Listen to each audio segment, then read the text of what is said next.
What's interesting about growing your market share?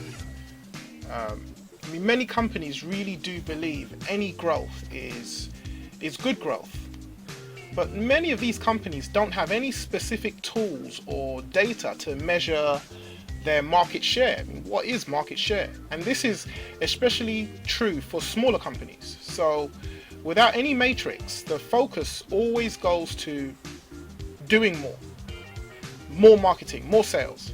And well, these activities, they're all well and good, but those challenges associated with any approach that doesn't use data to back them up, along with the expenses that are going to come with doing more, it's just a waste of time.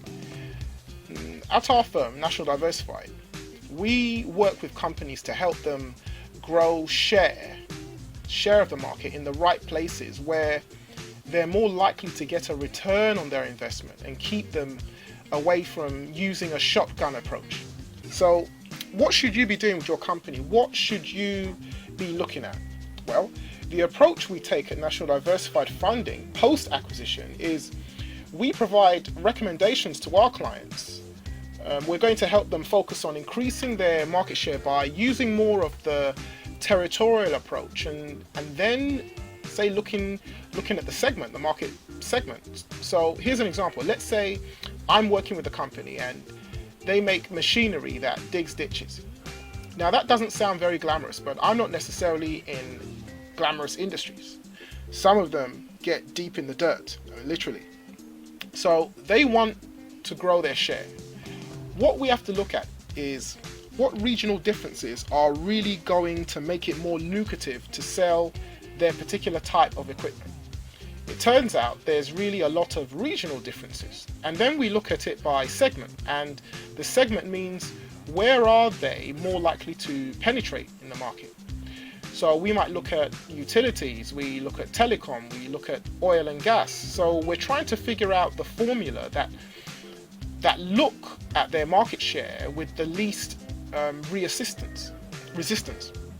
So take that thought. You don't want a lot of resistance when you're looking at trying to generate market share points.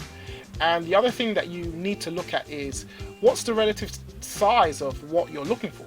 Like, how big is that market, the market that I'm shooting at? How big is it? So again, the data has to be dug up. Sometimes we use modeling techniques, but at least you get a relative idea of, are you looking at a £1 million market or are you looking at a £15 million market?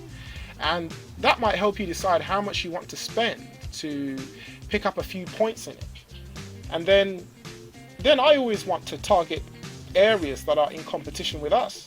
So if you think about it, you can increase your hit rate rather at the same time that you're increasing your presence in the market.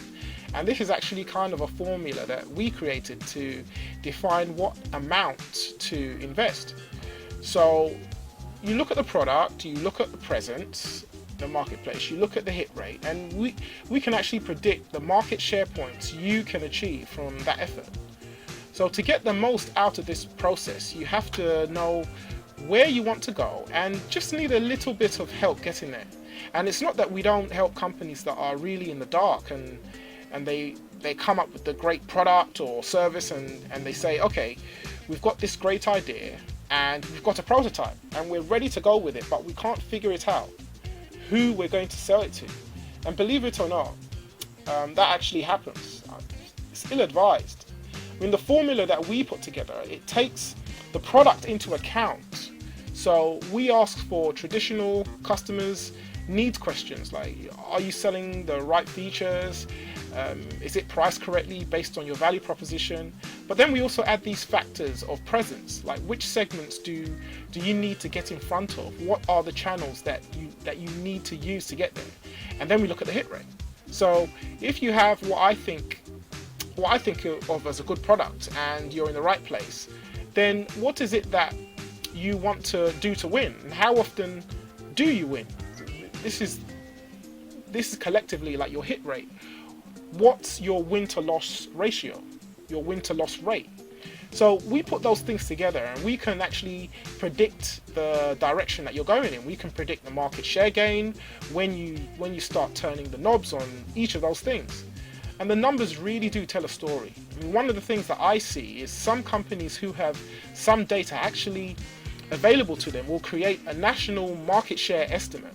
So let's say they are a £10 million company and they've got some estimates that say their digging market is 150 billion. So they are up for, say, half of 6 to 7% market share. Okay, and unfortunately, what we find is they probably don't have a 6 to 7% share in any given territory. Maybe in some markets they have a 25% share, and in some markets they have a 1% share.